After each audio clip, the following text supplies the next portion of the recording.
Class 3, आपका subject है Hindi, page number 7 open करिएगा। देखिए इसमें है आपको दिया हुआ है देश हमारा। यह एक क्या है, कविता है। सबसे पहले हम यह जान लें कि हमारा देश कौन सा है। तो हमारा देश है भारत देश। तो भारत देश की जो है इस कविता में प्राकृतिक सौंदर्य का वर्णन किया गया है, अर्थात भारत देश की विशेषताएं को बताया गया है। यहाँ पर जो है कवि कहते हैं कि हमारे देश में कौन कौन सी विशेषताएं, इसी का वर्णन जो है इस कविता के माध्यम से उन्होंने किया है। देखिए हम इसे रीड करते हैं कविता को। सबसे पहले, सबसे सुंदर सबसे प्यारा देश हमारा। यहाँ पर कवि कहते हैं कि जो हमारा भारत देश है वो सभी देशों से कैसा है, सुंदर भी है और सबसे प्यारा भी है। ऐसा हमारा भारत देश है। इसके आगे देखिएगा, ऊंचा पर्वत राज हिमालय।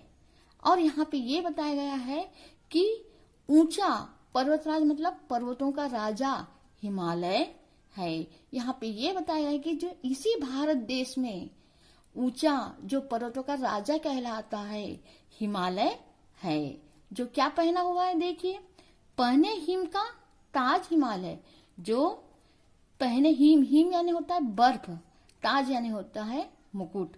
जो हिमालय पर्वत है वो किससे ढका हुआ है, बर्फ से ढका हुआ है, जिसके कारण वह जो है किसका ताज पहना हुआ है, बर्फ का ताज पहना हुआ है, अर्थात मुकुट पहना हुआ है। फिर यहाँ पे देखिएगा आगे, कंचन नदियां दूध की धारा देश हमारा। फिर यहाँ पे ये बताया गया है कि कंचन यानी होता है सोना, सोने के समान पवित्र नदियां का जो उद्गम स्थल है क्या है, हिमालय है। वहीं से जो है हिमालय पर्वत से ही बहुत सारी नदियां निकलती है, उद्गम स्थल है। तो वो क्या, कंचन, कंचन मतलब सोने के समान दूध की धारा बहाती है। इस प्रकार से जो है हमारा प्यारा भारत देश है। आगे देखिएगा फिर उसके बाद में, धवल हिमालय का यह प्रांगण, प्रांगण में होता है मैदान, प्रांगण में क्या हो जाएगा, मैदान। गंगा नित धोती है आंगन, मेघ मेघ बरसते रस की धारा, मेघ में होता है बादल। फिर यहाँ पे बताया गया है कि धवल, धवल मतलब होता है सफेद। तो हिमालय का जो आंगन है, मैदान है, वो कैसा दिखाई देता है हमको, सफेद सफेद दिखाई देता है। जो गंगा प्रतिदिन जो है इसके आंगन को धोती है, और इसी प्रकार से जो है मेघ अपने रस भरे धारा नित प्रतिदिन बहाते हैं। इस प्रकार से हमारा देश भारत है।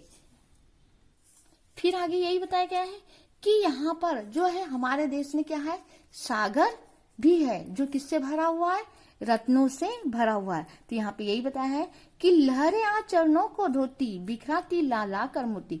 फिर यहाँ पर ये बताया गया है कि जो सागर है वो हिमालय पर्वत के क्या होता है, नित प्रतिदिन क्या होता है, चरणों को धोता है। इस प्रकार से धो धो करके सिर धुनता यानी पश्चाताप करता है, शोक करता है, और जिस प्रकार से जो है चरणों को धो धो करके अपना पश्चाताप करता है।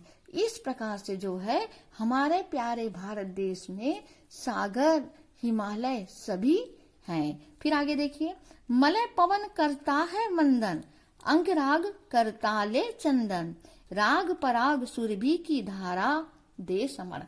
फिर यहाँ पे यही बताया है कि मलय पवन, मलय यहाँ पर जो है पर्वत का नाम है।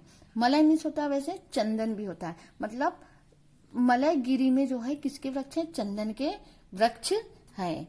जो यहाँ पे यही बताया गया, जो मलय पर्वत से जो हवा चलती है वो हमेशा नित्य प्रतिदिन क्या करती है, प्रार्थना करती है, आराधना करती है।